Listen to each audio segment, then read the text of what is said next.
Fugitive on the run for almost a decade. Today, he was back in a Maryland courtroom facing the charges for killing a cop. The police officer that was off duty was just on his way home from dinner when that deadly crash happened. For the officer's family, today ends a long wait. Here's Fox 5's Beth Parker. Now, according to the court documents, when police caught up with Wilfred Christopher Olalo here at this intersection in Rockville, his eyes were bloodshot, his speech was slurred, he reeked of alcohol, and he couldn't really stand up on his own, but that didn't stop him from driving a car. MPD Detective Joe O'Brien was gravely injured, the victim of a drunk driving accident on Randolph Road in Rockville. Ever being the policeman, may I say how proud I am that at the scene he actually tried to get out of the, well, he did get out of the car to try to go get a tag number. Joe's daughter, Debbie, remembers so clearly that day in 2004. She also recalls watching her father in the hospital. And in these 6 weeks, we had to watch such pain that he was going through.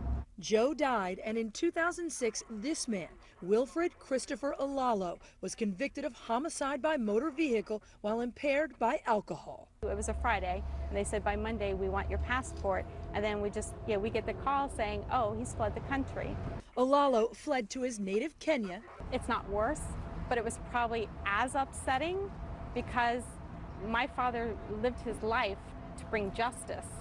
Olalo was gone for 9 years, but you can't escape from justice. It's just good to know that Interpol, the State Department, and our friends in Kenya and the law enforcement community over there were able to get this fugitive and bring him back. Olalo is back in America and back in a Maryland courtroom to face the charges.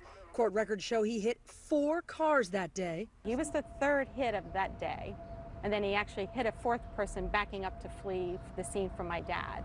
Wednesday, Olalo received 3 years, the maximum sentence under the law. He did apologize and say he was sorry to the family, but he also, the lawyer pointed out, that he did not remember this happening.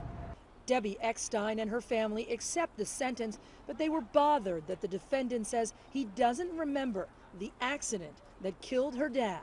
We think about it constantly. This man doesn't remember or feel bad or anything. Even so, she is getting what her father always worked for, justice. In Rockville, Beth Parker, Fox 5 Local News.